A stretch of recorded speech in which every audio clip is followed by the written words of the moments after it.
Another day has passed by without 17-year-old Tyrone Magai being in school.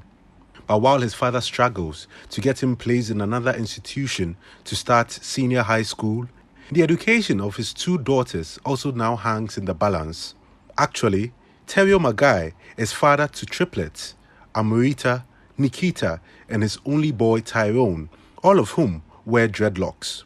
Although Tyrone was placed at the Achimota School by the computerized school selection and placement system, his two sisters gained admission to the St. John's Grammar School in Accra. But here, their hairstyle had not been objected to by school authorities until now. Mr. Magai says he was called into an unofficial meeting with some persons purporting to be members of the St. John's Grammar School Old Students Association on Tuesday. He was apparently told that the dreadlocks of his girls would be a problem here too. We need to come into agreement. The school has rules and regulations, and I only go to Rome. We do what the Romans for some time. I have been with some students at the university where we have this thing. That place is special. Yes, please. I think this issue, when that's gone far. Our sister school, Achimota School, the issue is there, and they have the position is that they should take it off for the 3 years after the school. But this is something that's going to be very difficult for us. It's the land of Africa. Yeah. You understand? If it's the Western countries, it's a different thing. Is it becoming a trend of old students' associations usurping the authority of school management and doing as they please? Mr. Magai says he couldn't believe his ears. Yeah, yesterday when I heard it, I was like, my heart went boom. Because I thought, but what is this? Why is it that everybody is trying to pick on us from every angle?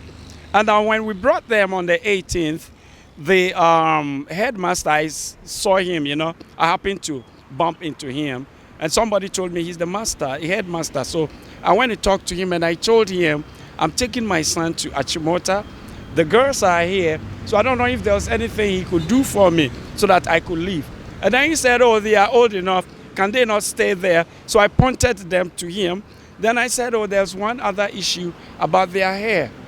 I want to talk to him before anything goes on. So he looked at them and said, oh, it's not a problem. You make sure they are enrolled and they give their, they follow the procedures, and then somewhere next week I could come and then let's have a talk about it. That means he saw the girls, but he wasn't that disturbed. So I don't know why this time, So about this meeting that the Magais are talking about to have occurred between them and some personalities in the St. John's Grammar School, I walked into the school to find out whether I could get an official correspondence on this story.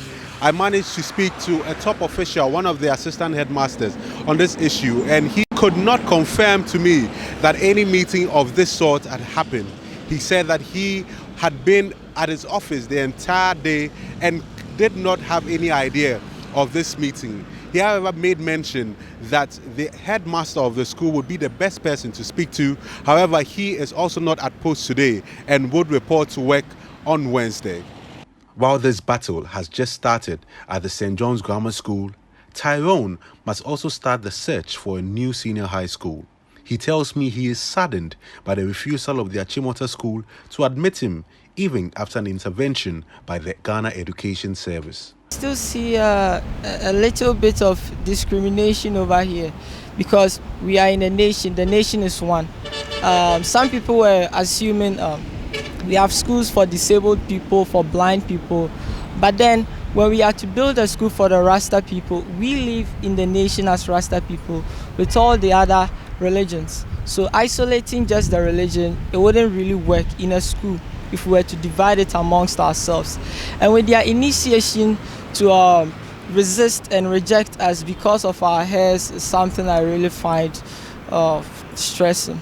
Initially, I thought maybe you should cut your hair to fit into their institutional policy. But then I think it's not something necessary because coming into the school, they said they have to mold your emotional well-being and psychological well-being. We have been in first cycle school before, so it's like they are assuming when we get inside, our health is going to interfere with our education or something. We've been in that situation in JHS already. There was no case whatsoever, like in any possible way. So I think their assumptions, they may need to do a more research on us. His father, Terry, also shares in the frustration of his son. The school is under GES, from what I've heard or what I know, my research.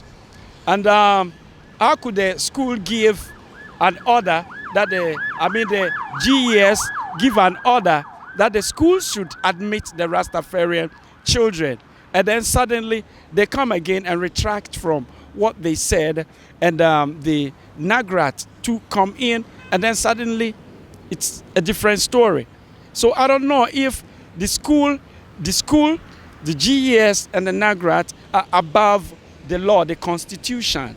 Then we have it proved there. Because what happened now looks like the school is above GES. And this could not be the way, you know. So the next thing is we'll have to be meeting in the court. In all this, Tyrone says he will not be defeated by his current predicament. Although cutting his hair is a no-go area, he believes he will find somewhere where he can continue his education in spite of it. As a person, I really want to get educated. So we do all that we can to also get education, because the basic idea of going into the school is to pass your WASI.